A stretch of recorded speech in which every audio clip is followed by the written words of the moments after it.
أعوذ بالله من الشيطان الرجيم بسم الله الرحمن الرحيم رب اشرح لي صدري ويسر لي أمري واحلل عقدة من لساني يفقهوا قولي.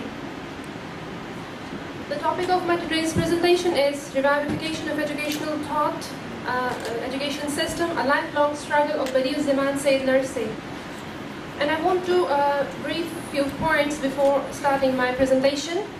This research paper is basically a subtitle of my second chapter of my dissertation. The topic, as Colin Turner has mentioned, Bediuzzaman Said Nursi's approach to the reconstruction of Muslim society and analytical study. My second chapter is an introduction to his thoughts on different areas. For instance, his thoughts on education, his thoughts on politics, his thoughts on jihad, and etc.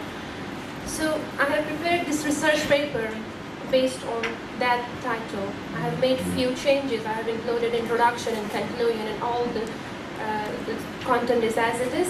And I would like to have your suggestions afterward. That will be very much valuable for me to make corrections.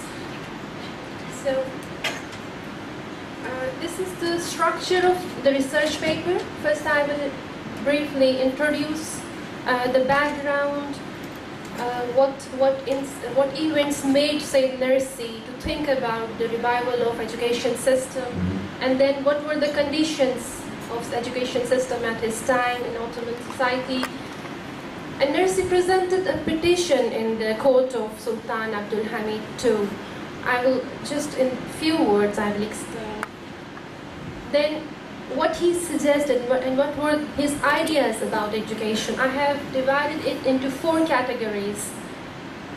First was to establish a university in eastern provinces. He named it Madrasatul Zahra. Second was to revitalize the education system of madrasas. And third, he gives suggestions for preachers and teachers, and fourth, recommendation for students. Although he has not made it separately, I have divided it in these 4 categories. And then conclusion.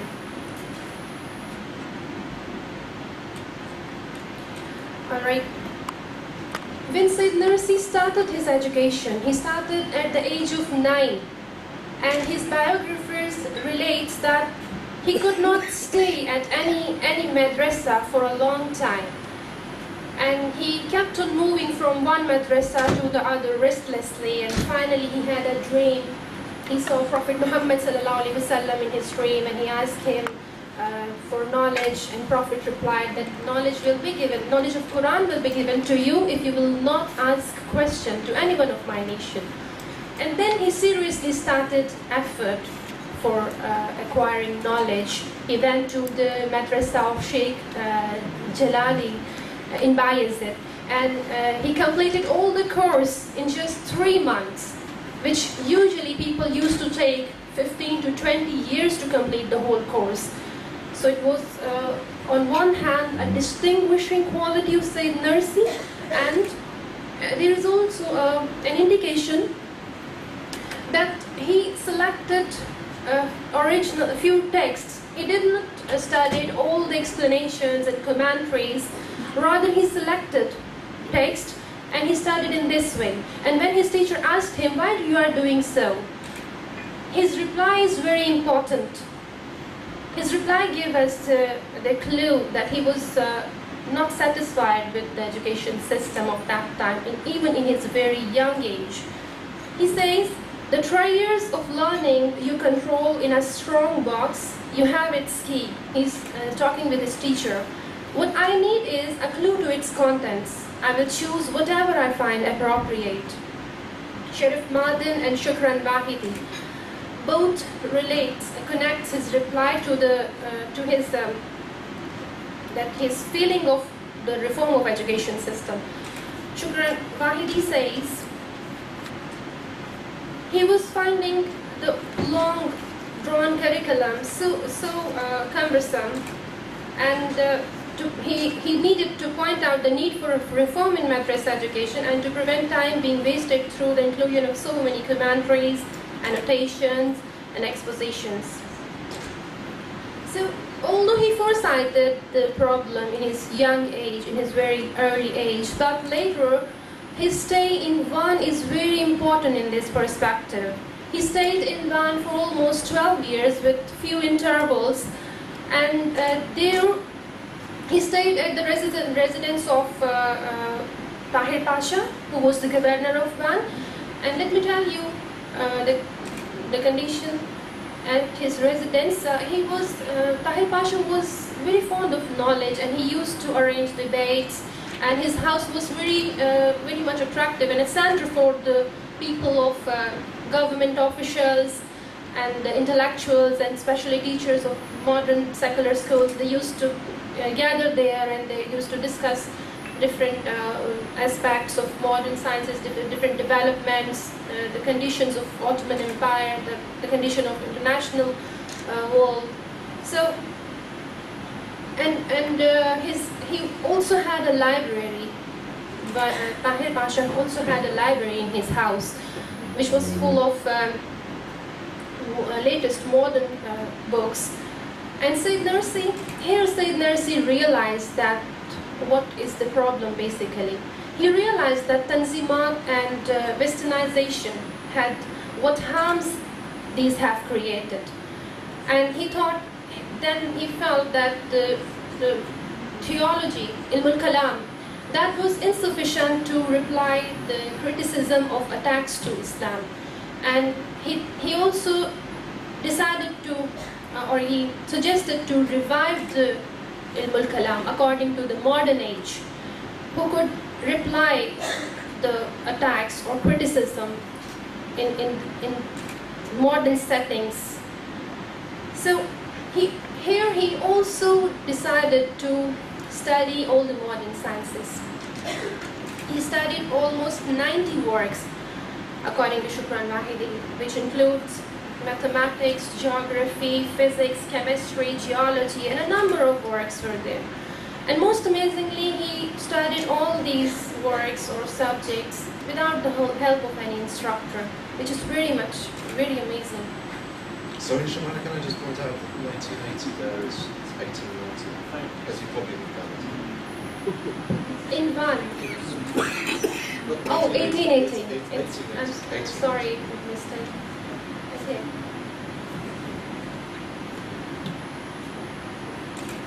Before moving towards his educational ideas, I want to describe a little about the condition of education system in his time. Three different structures of education system were in practice in Ottoman Empire, or in Ottoman society. One was madrasa, or traditional religious schools. Second, maktab, or modern secular schools. Third, takhe, I think the pronunciation in Ottoman language, or takia, or Sufi establishments. A little bit about their conditions. Madrasa, the syllabus was virtually unchanged since the 15th century. And all the religious sciences were included in the syllabus, but modern sciences were totally ignored. Therefore, these institutes were producing such students who, on one hand, were unaware to modern sciences, and on the other, were unable to combat the threats of materialism and atheism. Moreover, the worst condition of buildings and lack of facilities to students at that time narrates that madaris had been deliberately ignored due to the influence of ulama. The government might have a fear of the influence of ulama. That is why they were deliberately ignoring madrasas.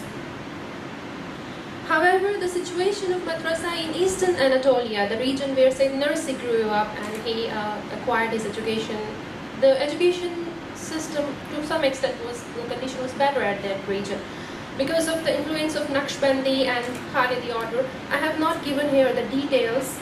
I have given footnotes and references of Shukran Wahidi, and especially Sharif Madan's book is very important to study the condition of Bitlis, the culture of Bitlis. All right. The second stream of education or the second structure of education was maktab, or modern secular schools, which were established as a result of Tanzimat reforms and a process continued by Ottoman Sultan Abdul Hamid II, respectively.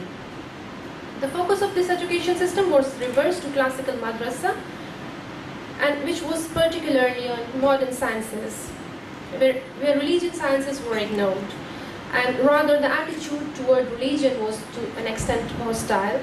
The reason of establishing the modern schools throughout the Ottoman region was to fill the gap of scientific knowledge between the East and West.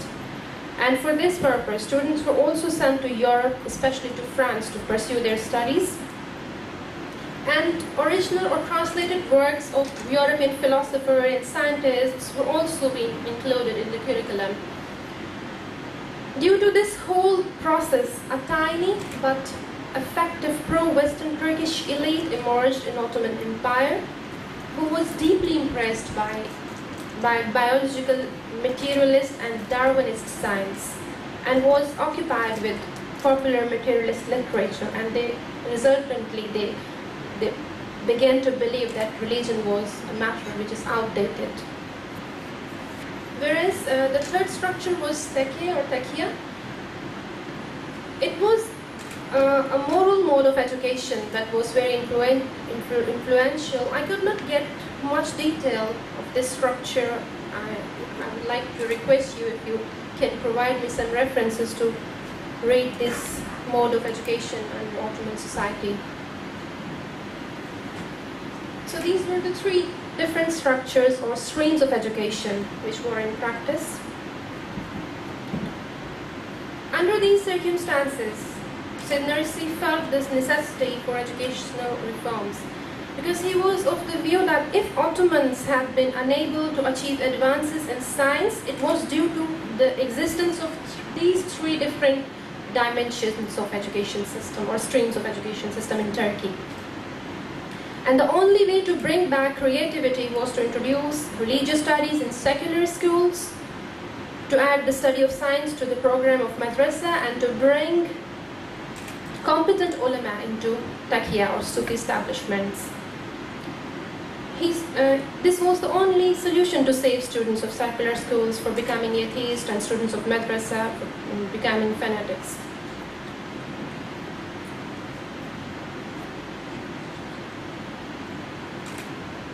In 1908, he went to Istanbul with the intention to propose his petition.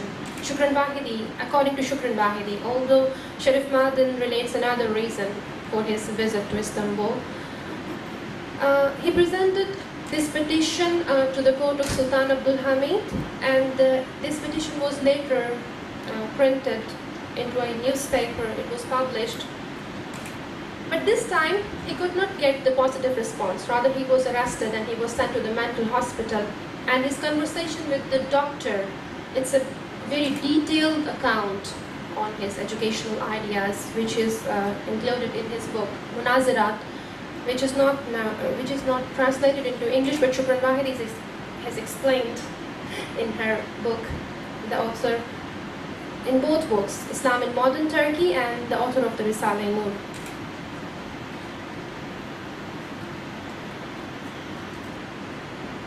Alright, his educational ideas, which I have divided into 4 categories. First one, establishment of a university in eastern provinces, Madrasat al-Zahra.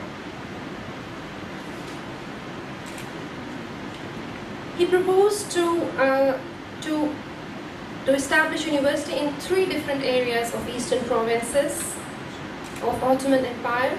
One, Bitlis and Sirat. I will explain later what was the reason to propose this university in eastern provinces. The chief purpose was to make an embodiment of education where religious and modern sciences would be taught side by side.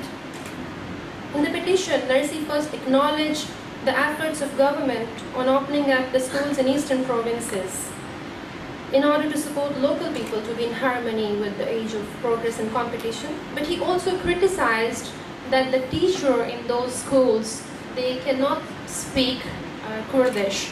They were Turkish, and they cannot speak Kurdish. So the local people who are Kurdish, they cannot get benefit of these schools. So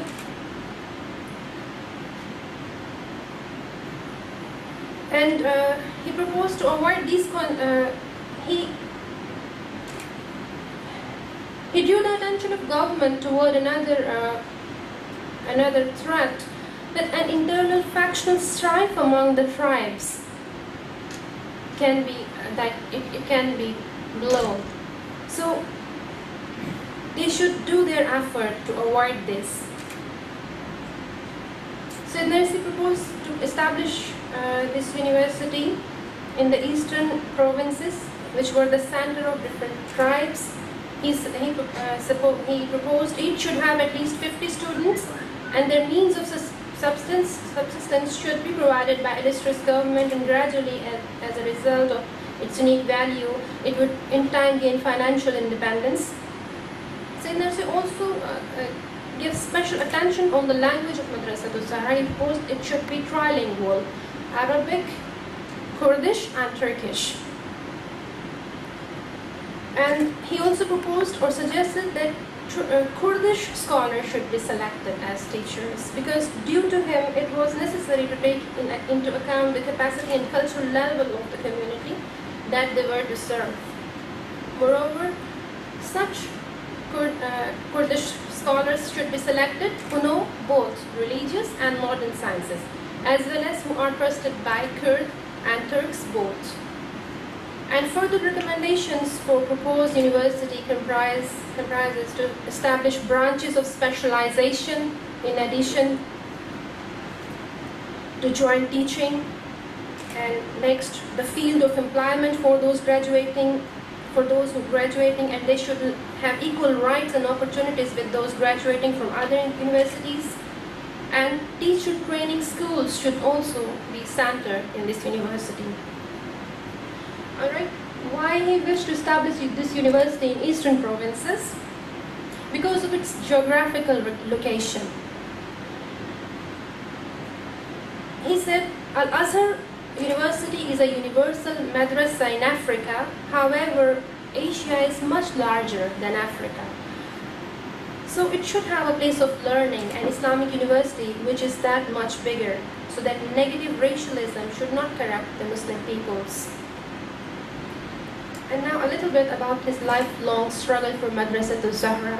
As I mentioned earlier, that first time we could not get the positive response from Sultan Abdul Hamid II, and after him, when Sultan Rashad became the ruler, he proposed the proposal to that Sultan also, and Sultan Rashad accepted his proposal, and he was given the financial means also, and construction was also started at one, but due to the breakout of First World War, it could never be accomplished. And then in 1923, a bill proposing the founding of Madrasatul Zahra was signed by 167 deputies, and Mustafa Kemal was also among them. 150,000 liras were assigned to the project, but once again the building of Madrasatul Zahra was undertaken by events. Finally, 2 years later, on November 29, it was rejected by the committee and sent back to the assembly. By meantime, the law for the unification of education and closing of madrasa was passed, and Nursi had been sent to exile in Western Anatolia. Afterwards, due to the course of events and circumstances, Sayyid Nursi could not get chance to pursue this project in his new side period. But in his third side period, when Democratic Party came into reign, he again proposed this to Adnan Menderes in 1951. But at this time as well, his effort could not bear fruit. He mentions his lifetime struggle in these words: as I have worked for the reality of Risale-i, so too I have worked for a full 55 years for a university in the center of eastern provinces, which lie between India, Arabia, Iran, Turkestan, which would be both a university, a modern school, and a madrasa in the style of Al-Azhar University, and bear the meaning of Madrasatul Zahra.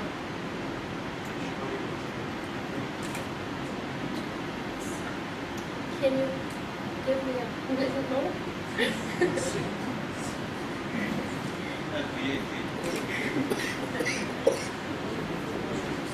Restructuring of madrasa education systems in Nursi also concentrated on the revitalization of madrasa education system as well. His suggestion was to include natural sciences in the curriculum along with the religious sciences, because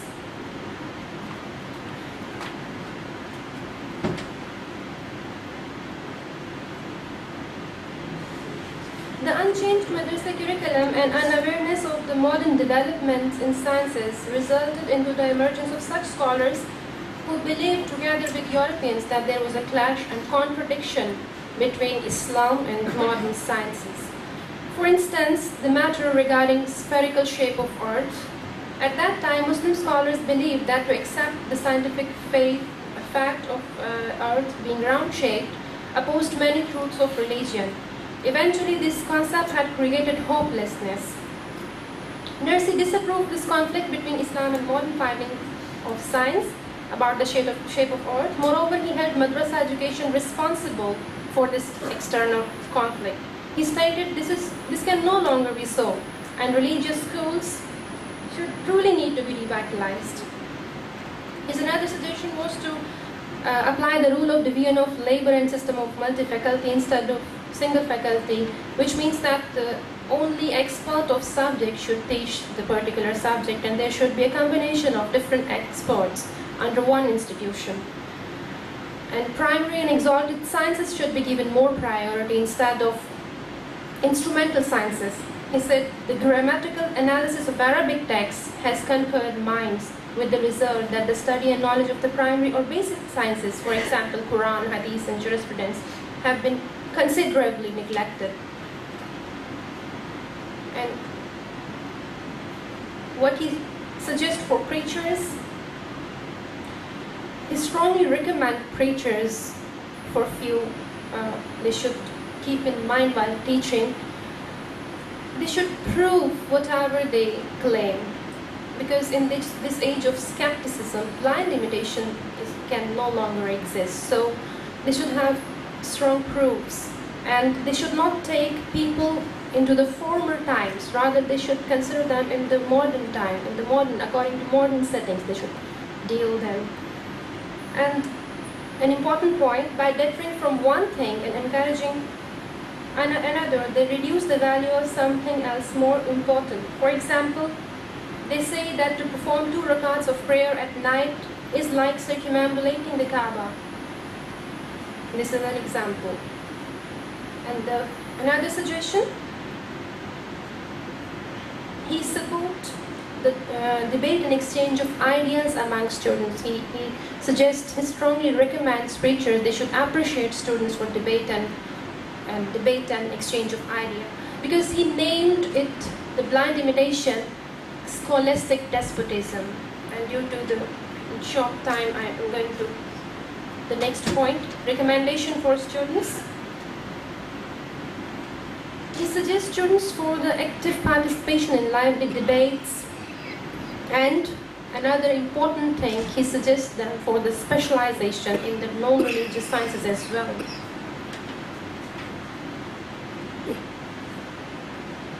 Bediuzzaman did not believe in partial knowledge, considering it to be the result of a defective human reason. We may say that if a Muslim scholar acquires knowledge of one science or very limited learning, or becomes absorbed in only one of the divine mysteries, doubtless he will unable to attain a comprehensive knowledge or grasp the laws which bind the universe. Conclusion. So Nursi's educational thought is a comprehensive set of reforms, comprises all the aspects which are crucial for the revitalization of education system of any society. He proposed a model institute where students graduated from would be fully equipped with religious sciences, with religious knowledge, as well as modern sciences and developments. In addition, his education system has the capability of training human heart, mind, and conscience simultaneously. How? the most superior maktab by reason, the very best madrasa by heart, and the most sacred zavia by conscience. We want to create a harmony among all these different streams of education system. And finally, which I want to explain here, or express here, although Sayyid Nursi could not succeed in the physical construction of Madrasatul Zahra due to different course of events and circumstances, but he practiced this principle while teaching his students. And these different streams of education are still present in Muslim world. I don't know much about the other Muslim countries, but I have observed this in Pakistan. So I feel that Madrasatul Zahra is still needed there to create a harmony between these different streams of education system. Thank you very much.